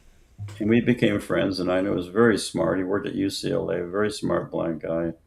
And I've talked him into coming to work for me to develop this product. And he and I knew a lot about what screen readers should do. And so I basically designed the user interface. And by that I'll say, I'm trying to see how to make this real clear. He was the real technical genius that did the programming. Okay. And I was the visionary. I've heard him say that about me before. I was the guy that decided what it should be like. Okay. And I was busy running the company too, because I was doing tech support and all this other Sure. stuff. So the thing about Jaws was, number one, it worked. When we released it in January of 1995, we were the first product for a screen reader for blind people that actually worked. You could do something in Windows. And see, that was a big challenge, because a lot of blind people were using a DOS screen reader and they were being employed. American Airlines, UPS. But everything was going to Windows. Yeah, they're going to lose their jobs. So real quick, Ted, just in a brief, maybe if it can be done in one or two sentences, describe what a screen reader is for the audience to understand. Whatever you can see on the screen, a screen reader will read it to you in a synthesized voice. Okay. So if you got an email up there, it'll read it in a synthesized voice. If you're writing a document in a word processor, it'll read everything on that screen, and it will tell you the font size, the color, the Okay. font style. You can read it by word, by sentence, by paragraph, by character. So Okay. it'll read whatever's on the screen except for pictures. But now, even now, with artificial intelligence, it will tell you what the picture is. Sure, it can describe the images as well. Yeah. So whatever's on the screen, whatever a sighted person can see, a product like JAWS can. Okay. And what was the challenge with Windows versus DOS? Why was it so much more difficult with Windows? In DOS, whatever you see on the screen, A, B, C, E, F, G, that's an 8-bit or maybe a 16-bit a memory character, a character in memory. And you know where that memory is? You can go in there and you can get those characters. And Okay. they actually relate to characters in the American Standard Code for Information Interchange. Okay. ASCII. Windows, all you see, what a sighted person sees on the screen, it looks like letters or numbers, but it's not. It's just a series of dots that are in the form of a letter or a number. So it's basically a painting. Yeah, that's a good analogy. So inside the computer, the actual codes for those symbols, those letters and numbers are there. But once it gets up on the screen memory, where a sighted person sees it, it's no longer a recognizable symbol in the computer code. So the screen reader has to go into the memory of the computer and read what's there and somehow connect it to what's on the screen. So it's basically a database of what's on the screen. Sure. Very, very complicated. Right. A screen reader, we could write that in a year. A Windows screen reader took 4 years, maybe 5. And we got help from other people too. Even IBM helped us. Well, and you know what's interesting is like earlier this afternoon when we were trying to work on getting that connection going, and then you had Mel helping you out, and she couldn't see the mouse, and so again, it's an interesting concept here because we take it for granted that I take a mouse, I move it on the screen, and I see the cursor, and I can click on whatever I want. But you know, in your case, something has to tell you where the cursor is at the moment so that you can click accordingly, or something to that. Is that? Am I assuming that correctly? You're exactly right. Yeah. See, a screen reader for Windows can follow the mouse, but you don't know where to put the mouse, and Right. you use the keyboard to move the mouse up, down, left, right, and all that stuff. Because moving an actual mouse, it doesn't really help much. But Right. the other thing a screen reader does is you follow the actual cursor. You know, when you're in a word processor, you have a cursor. Yeah. So when you hit the delete key, it deletes whatever that letter is. Sure. So there's two different, let's say, pointers. There's the mouse pointer and the what we call the PC cursor. Okay. So JAWS can use either one. You turn one or the other, and read around the screen. So, and then in a product like JAWS, you have an algorithm to when you hit a key that says go to the next word. When you have an algorithm that says, okay, the next word's over here, you go past the space and there's 5 characters. Okay, that's the next word. You know, hello. Okay. And then hit the next line. And so the cursor moves down a line, and then JAWS reads all those characters. This is, I'm going to be on the Panama, the happy hour, the Balboa Yacht. Yeah, right. It says whatever's there. Yeah. That's And you know what's interesting, Ted, is that because I could hear it in the background as you were doing it, and to me it sounded very fast. Is that normal, and is it something that you using it all the time? You can kind of like, I guess they say a quarterback in football, when they reach the NFL, all of a sudden the game is so much faster. But for somebody with a lot of experience, the game really slows down. So are you hearing these things at the same speed I am? And because I could hear certain key words on it, but you know, I could kind of figure out what you were doing, but man, it was going fast. Yeah, see, we're talking about 150 words a minute. Wow. I listen at 400 words a minute.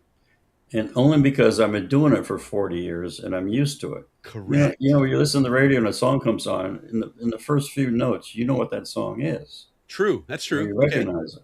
So me and several million blind people around the world have been listening to that same voice or some similar to it for Right. many years. So you just get used to it. And So let me ask you, can you read an audiobook faster than most people? Yes, I can. I read a lot of audiobooks. Okay. But I like to listen to it at normal speed Okay. because I'm enjoying it. It's Sure. pleasurable, and I don't need to. It's a leisure moment. You're leisure taking moment. it in and getting to experience the description versus here where it's quick access and information to move to the next spot. Yeah, and the technical difference is if you speed up a human voice, there's a lot of things that change. It doesn't sound good. It's not Okay. that clear. But if you speed up a synthetic voice, like the Right. ones that I use, not all of them are that way, but the ones that I use, yeah, it's very clear the way it pronounces things. Sure, it doesn't garble it with the speed change. Yeah, and when I'm reading, even at 400 words a minute, if I hear a word it doesn't sound right, I know it's misspelled. I'll stop the reading, go back and Oh wow, look at it, incredible. and I catch a lot of misspellings that way. And then of course I can use a spell checker too, but that's another story. So it's great technology, and I'm not taking credit for all of that. I did happen to come along at the right time, learn from some really good people, and hired some really good people, and being a very very competitive, we managed to take an existing technology and make it better and make Right. it accessible, and that's why our product is the most widely one used in the world now. Now I have to clarify that our product. Well, I don't own it anymore. I sold the company, but it costs from $500 to $800 for this Okay. software. Okay. Well, now there's software out there that does almost as good for free. And so, Wow. so when I say that, oh yeah, ours is the most widely used, well, people argue about that. But the difference is people that use JAWS, they had to pay for it, and they pay for it Sure. for a reason because it's the best one. Anybody can download the free one and try it out, and then go back to JAWS when they need to.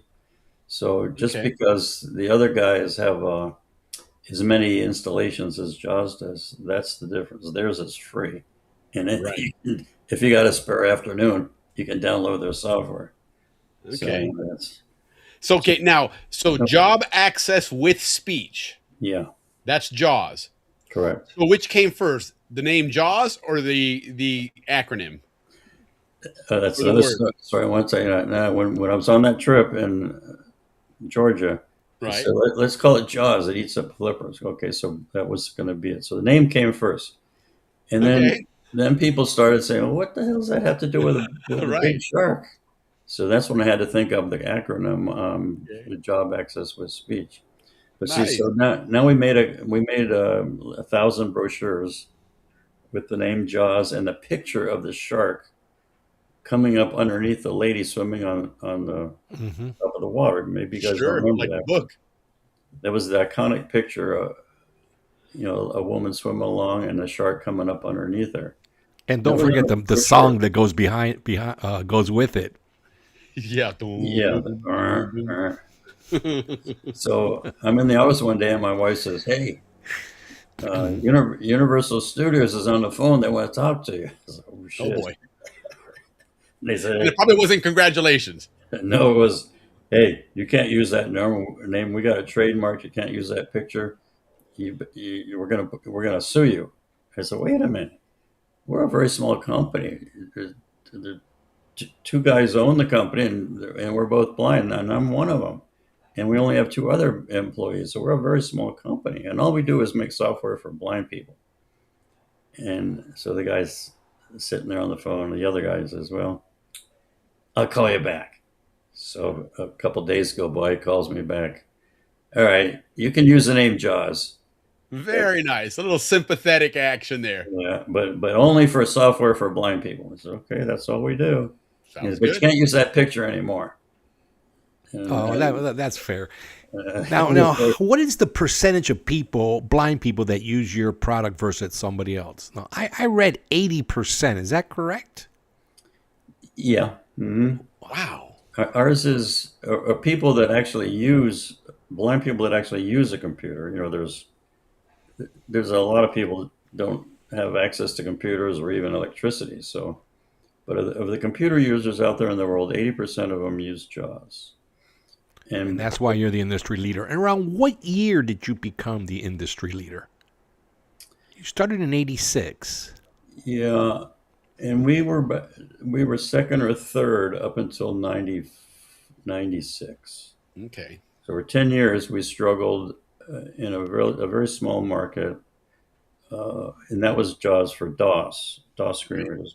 Mm-hmm. But when we came out with JAWS for Windows in January of 95, we were ahead of the two major competitors. Sure, that was your leapfrog moment. That was our leapfrog moment, yeah. And then ours, when they finally did come out, our product was arguably better. So by, let's say, January of 96, a year later, we were clearly the industry leader. 96, 10 years. Wow, that's amazing. Now, and it says here you had that you were featured on 60 Minutes. So tell us about that and what that did for JAWS. Yeah, that was in 97. And I got a phone call that 60 Minutes was going to come to the office. And at that time, we had about 50 people working there. Nice. And 20 of them were blind. So, what's her name? The chick, 60 Minutes girl. Diane Sawyer? No. Ooh, with Barbara Walters? No. Man.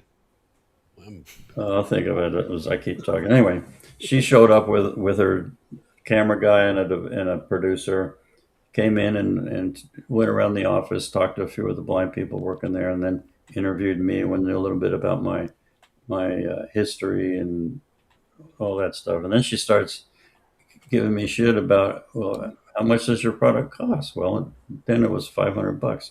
How can a blind person afford that? Of course. I almost thought of her name. So she was giving me shit about that. And I tried to explain to her, look, yeah, that's true that it is a lot of money, but blind people don't actually have to pay for it. Like in my case, the government, because I had a job offer, and the government brought the technology for me, and that's the way it works in the Western world. The government will buy products like that so that the blind person can get a job. So if you don't have a job, you're sucking up tax money. Right, you're investing in getting somebody off of, for lack of a better term, the government nipple. Exactly right. Okay, exactly right. The government of Florida spent $12,000 on me when I had a job offer. Nice. I wasn't even a professional programmer, but I had the potential. So anyway, I explained to her. I can't remember her name. And so finally, and she was giving me shit about it. Leslie Stahl. Pardon? Leslie Stahl. Yeah, that was it. Leslie Stahl. All right, there you go, Jim Duffus. Thank you. Thank you. Yeah. So, well, Willie, you might want to read this too. Yeah. Okay. Yeah. So Dodd Dupree's putting in here. Ted is an incredible human being. I believe 100% that he's been blessed, and I'm so glad he listened to the angel. Indeed. Indeed. Well put. Thank you. Yeah. Indeed. Wow. So, but the other thing about Leslie Stahl, finally her producer said, "Hey, there's Mr. Dupree." Yeah, there's Frank. And Frank says that Mel is another angel. Says that Mel's another angel. Yes. Yeah, well, that's for sure. She stuck with me. I mean, anyway, I have a few friends when they went blind, their wives dumped them. Wow. So I'm very fortunate. Wow. We'd only been we dated since we were 17 years old in high school. We got she's from the Canal Zone. Yeah. Balboa girl, like yourself. Yep. You're a Balboa guy, but she a Balboa girl? Class of 69. Nice. Right on. Right on. So you marry a Zonian. Good for you guys. Congratulations. So we were only married for 2 years when I went blind, but she hung in there. Right on, Mel. Wonderful person. Yes. So I got Wait one a other. second. Let's do a cheers to Mel. Yeah. Cheers, salute. Mel. Salute. So this Leslie Stahl, when she gave up the idea of we were ripping off blind people, Right. and she walks out the door, she found out I was a world champion blind water skier. She didn't get the story she wanted. Yeah, that's right. She didn't get the story she wanted. So anyway, she told the producer, "You got to get this guy water skiing." So we went up to. We had a little place on the lake in North Florida, and the next day we went water skiing, and got that on 60 Minutes too. Oh, nice. Right on. I'm gonna have to go in the archives there and look that one up. We'll definitely have to. Maybe we'll throw it in there next week on the show. A little recap there. You know? So you got a lot of great success now. 60 Minutes has profiled your product and obviously your skiing abilities and everything. At what point did you sell the company, and how does this how did all this come about? Well, in 1999, we were making a lot of money. We had 70 employees. 30 of them were blind or low vision. We were doing very well, but Microsoft was talking about producing their own screen reader, a competitor to ours. And I knew the guy that was in charge of that department because he used to work for me. Wow. Okay. That's another story. So yeah. I was afraid that they could put us out of business because their product wouldn't be as good as ours. I was confident of that. Well, and they were steamrolling the computer world at that time anyway, with Windows and everything else. They had really changed the world. And their product would be free. So we couldn't charge $500 for our product if Microsoft was putting out free. So that and the fact that along the way I had hired an older gentleman, Jerry Bowman, who was our chief operating officer, and he pretty much ran the company. I worked with the developers, the programmers, and and I worked with Jerry when it came time to hire somebody. But he actually managed the company, and that's a big job. But anyway, he was going to retire for the second time. He was already retired when I met him 10 years before. Right. And I didn't want to run the company. I'm not a very good business person. I like fiddling with making things. Yeah, right. So that's and the fear of Microsoft putting us out of business, I decided it's time to sell. And anyway, I got somebody that was interested. I had two firms that owned businesses also, and so we combined our three companies. And this other guy came up with the money, and our three companies were combined to become a company known as Freedom Scientific. Okay. And so that's why I sold it. And me personally, I had invented some software to teach blind people how to do math, because up until then, to do math in Braille is very difficult. It's a totally different Braille code. Braille alone is difficult, but when you try to do Braille math, it's very difficult. And then once you do it in Braille, you can't show a sighted teacher, oh, here's the math I did the product. How it is in math, you do several steps. Right. Answer. Well, you can't show that in Braille, especially if the teacher doesn't know Braille. So it was pretty interesting. I never thought about that. So I had invented that in '97. I got a patent on it, and my daughter Emily is the one that taught me that. I was trying to teach her how to do arithmetic.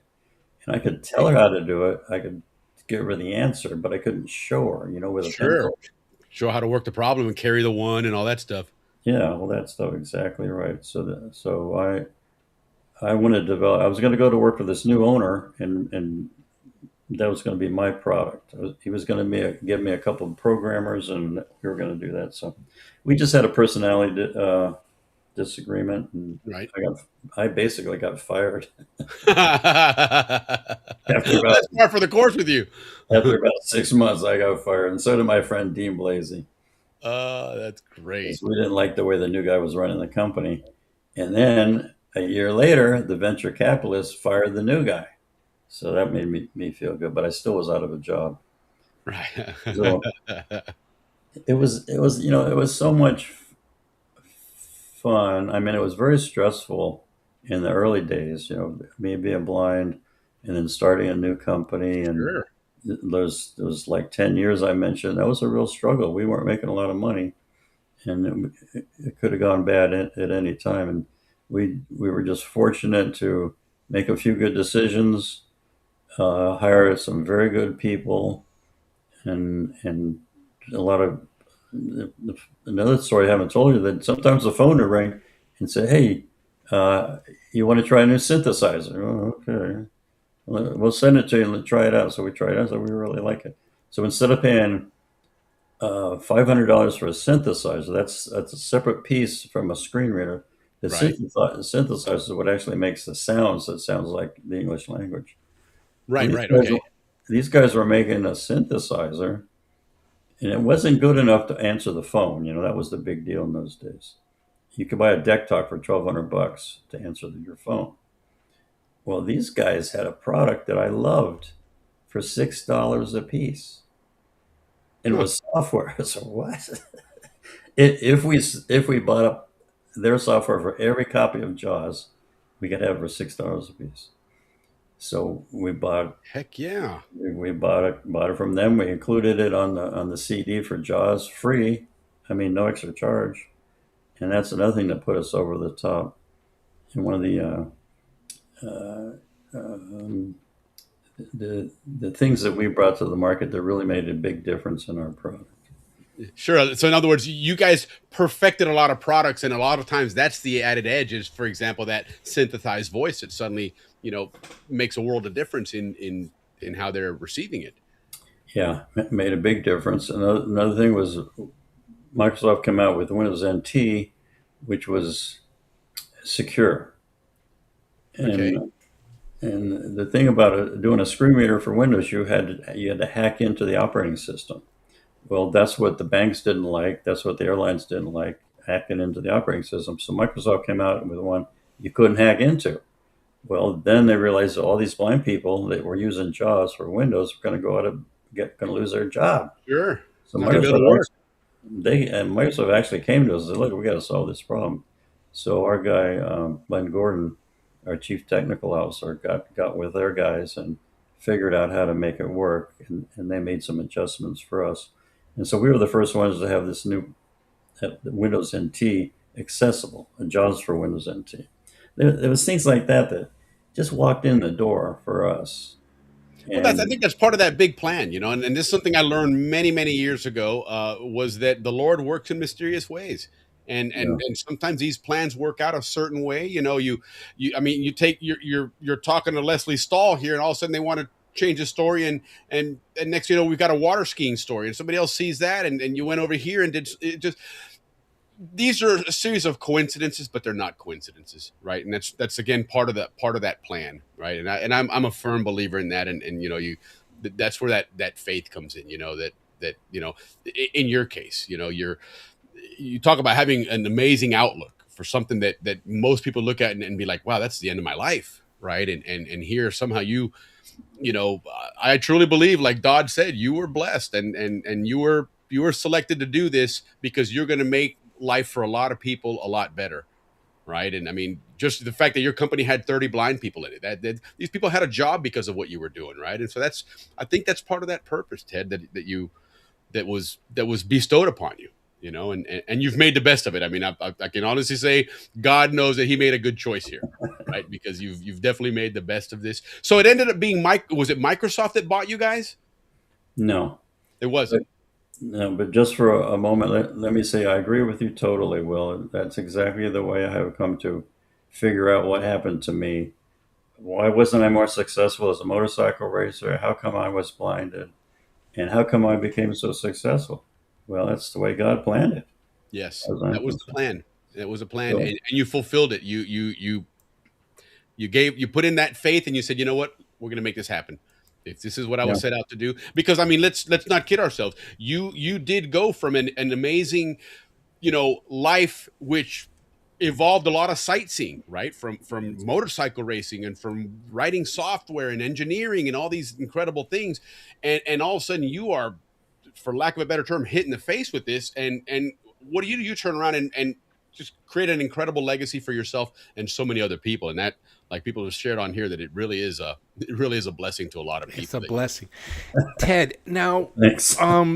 let's say we've got some friends that just need a boost to get going. What do you recommend? What do you suggest? What can you tell the Zonian community when we're feeling down and we just need that boost? What do we reach down and look for? Oh gosh, that's a good question. Sorry for that question, but good question, Rick. I feel like you're the one that can answer it. Yeah. Well, see, in 1995, I was working as an engineer. I had to get away from motorcycles for a while because I wasn't making any money. And I got sucked into going to a revival, one of these Baptist revivals. Right. And I didn't want to go, but I had a coworker that kind of dragged me along. And that's where I accepted Jesus as my Savior. And I didn't even really know what it was, but something forced me to go forward in that church and accept the Christ as my Savior. So, and then of course, 3 years later, I was blinded, and if I hadn't known Jesus, that would have been a lot tougher. But when people ask that same question, forget about the religious part. That's a very personal thing, and it was important for me.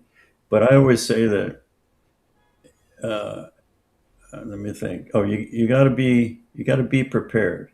Opportunities will come along, but you have to be prepared. If you're just sitting there at home listening to the radio and you want to be a computer programmer, it's not going to happen. You got to get out there and make it happen. Yes. And you create your luck. You create. That's a good way to put it. The harder I work, the luckier I get. Yeah, no, it sounds like it. It sounds like, I mean, it's just an incredible story, a very inspiring story. I mean, everybody here is looking at it going, man, don't feel sorry for yourself, man. You make what you want out of your world, and sometimes the world sucks. Yeah, that's the way things are in life, but it's how you respond. Oftentimes you look at somebody and not to get too philosophical here, but it really is about the character. And what are you going to do with it? And the Lord gives us what we can handle, right? And so part of your journey and coming into Christ then was, well, down the road, guess what? This is going to be a next step. It's going to be tough. Most people can't handle it, but you can, and that's what was given to you, And man, you've been a champ on this, Ted. Absolute champ. The graphic we have up here now, the headline says Ted Henter, speed, sight, and the vision for accessibility. And it's interesting that because it really does encompass this life story that we just shared, right? That it started with speed. I mean, you were everything we know about motorcycle racing in Panama is motocross. And you got in and said, well, forget that noise, man. I want to go fast, Faster. And speed was where it was at. And you did that. I mean, for Christ's sakes, at 16, you're riding a motorcycle through Central America. How cool is that, And then from there, it just evolves to your professional career. And then and I will use this term very loosely, that unfortunate incident, right? Because it certainly was unfortunate, but at the same time, it created a beautiful story, at the end there. But it was something a lot of us wouldn't be able to deal with and handle it. And you did it like a true Zonian champ, and then from there, you've gone on to not only embrace that technology, but you've become a skier, a professional champion skier. You've come back to Panama and raced and crossed from ocean to ocean in a Cayuco again, So, I mean, man, if this doesn't inspire you people to get up there one day and say, to hell with everything out there that's putting me to stop, I'm going to keep going, man. You're not stopping me, Well, very nice. And I've also, Pablo Pareto and Al Schoner and I and a few others did a lot of work for the Helen Keller School in Panama and the Patronal Ciegos. Yeah. Pablo's still involved. Recently, they did a big donation to them, as I saw his some of his he posts. had very kind words to say about you, and we mentioned the other day that you were coming on the show, and he's obviously very busy with the Canal Zone reunion. But he had nothing but very, very kind words to say about it. And it seems like everybody does that. And now from hearing your story, it really isn't a kindness about feeling sorry for you. It's a kindness about being impressed by what this Zonian has done with his life and inspired so many people. And how do we step up our life? Yeah, indeed, But as a Zonian, I mean, dude, you are a cool Zonian, man. I mean, it would have been awesome growing up with you, man, because you definitely. You guys are too nice, but let me say one final thing. my wife is the best. I wouldn't be here without her. We agree. Mel Little Henter. Yes. And my parents were fabulous too. I was treated like the baby Jesus. So, but it looks like they instilled a lot of great values in you, you know, they and did sense that. of hard work and the adventure, which is again a cool Zonian attribute, is that sense of adventure. You know, you married your high school sweetheart, you know, and let me ask you about that without getting too personal there. But you know, how was that for Mel? Because like you said, you guys only been together 2 years when you lost your eyesight and everything. And you know, what would you say are probably the 2 or 3 biggest things that she's done and been there for you? Because even this afternoon she was helping us out a little bit to get you connected there. Yeah. Well, guys, it's she for some reason she was in love with me and wasn't going to let go. So even when I went blind, she was right there with me no matter what happened. And excellent. She's been by my side all the way. Whatever I wanted to do, go away and get my guide dog, start a business with Bill Joyce, go to Maryland to go to work for Dean Blasey. That was a big move. Dean offered me a job, and I said, there's no way I'm moving to Maryland. My wife and I like it in Florida, and our family's here. As soon as I told Mel about it, she said, what? Call him up. I The love job's it. still there. So she's been right there, helping me make the right decisions, helping me with whatever I need to do, raising our kids. So she's champion, a champion, and I'm trying to make sure I say it right. But one of the reasons you guys are saying such nice things about me is she's half of that. She's got me to that point, and I had We a good understand start. My parents were great people too, and I've had a lot of good friends just help me out. Like when I was motorcycle racing, I had my friends helping me. And in software, I had some friends helping me and wanted to come to work at our company. And it's just been a great life, a lot of great people. And I'm not here because I did it myself. I had a lot of help. No, but you were definitely chosen for this special role, and I think part of what was going to help you accomplish that plan that the Lord had for you was putting Mel in your life, and he made you guys this incredible team that Ted Henter gets all the credit, but we know that behind the scenes, we know the driving force. It's always the wives. They're the ones that really drive the boat and keep us there. And all kidding aside, I mean, there are going to be days that you get up and you're down and out, and this is when it's nice to have somebody that is counting on you and has that faith and that confidence in you. And yeah, you've been blessed, Ted, for sure. And congrats on that. Mel, thank you. If you're listening, thank you for being a wonderful wife to this guy that's given so much to the world. And we're all very appreciative. Very grateful. Very grateful. Yes. And Ted, there's been a tremendous amount of love. People are saying thank you for sharing your story. This has been an amazing time. So thank you for I'm speaking for all my viewers. Thank you so much, Ted. Yeah, my pleasure, Rick, and my pleasure. Thank you, guys. It's always good to talk about the Canal Zone. Absolutely. It is, absolutely. We learned a great Ted Henter story, but like we just mentioned earlier, we want to do a surfing story. And you definitely, as one of those pioneers, we will definitely be the pioneer on that one for sure. Because we got a lot more stories to go there. We want to do another revisit to the Cayuca race, so you may be joining us for that one as well, if you don't mind. Because if you don't mind, we would love to have you. I'm sure our viewers too, because we had a big house tonight. Lots of people are on watching. Yeah, no, it's been my pleasure, guys. Just let me know. Thank you very much, Will and Rick. You guys have a great anytime show. And anytime you ever want to visit again, you want to come in and say hello, you're always going to have an open invitation here. And like I said, I found out from just chatting with you recently that we're fairly close to each other. You're in St. Pete, I'm in Tampa, so I definitely want to have lunch with you someday and meet you in person and carry on more of this conversation, because it's been absolutely fascinating. So yeah, come on over. I'll take you to the yacht club. Absolutely, yes, definitely. You came to our yacht club, we'll go to your yacht club next. So, all right. Well, listen, Ted, thank you again so much. Have yourself a wonderful weekend, a wonderful 2026, and we will be talking to you soon. Cheers, my friend. Gracias, Ted. Gracias. De nada. Yes. Take care. Bye-bye. Rick, that was awesome, dude. That was an amazing interview. It's wow. This Canal Zone community is unbelievable. Nothing but really love here, man, and nothing but appreciation for what we had and we were all provided with and given. Yeah, good show, Willie. Good show. It was a lot of fun. We're It very was fortunate. really well done, and I mean, this guy is just an absolute champ. An absolute champ in every way, shape, and form. Well, I mean, what a cool Zonian, even before all those other stories, man. I mean, this guy had it going on. Yeah. Man. Yeah. Hey, I'm feeling so blessed. Yeah, this has been great spiritually too.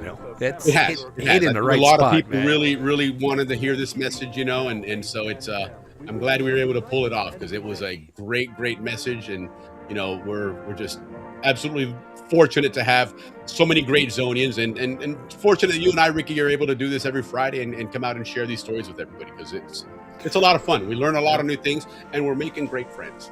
Great Zonian friends. So it's been awesome, and It's a great community, and it's a place where everybody knows your name. Yes, indeed it is, man. That was so cool, and that's what I love about the comments. People sharing the comments. I saw Vern earlier. I meant to say hello to Vern as well. Vern's on a cruise ship out in the ocean there, and chiming in. So awesome. We've had a great evening. Everybody is on tonight. Good to see you, John. Good to see you, Mr. Dupree. All the Duprees. There's like 3 or 4 of them on.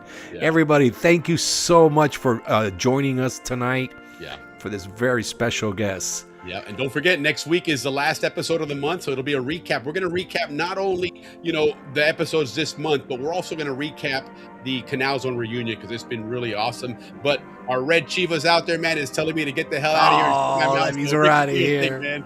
All right, guys, this was a great show. Sorry for again, I screwed it up at the beginning, but now I got the right checklist. I won't screw up my next week's show. Take care, guys. Have an awesome weekend, everybody. Canal Zone reunion, rock on. See you guys.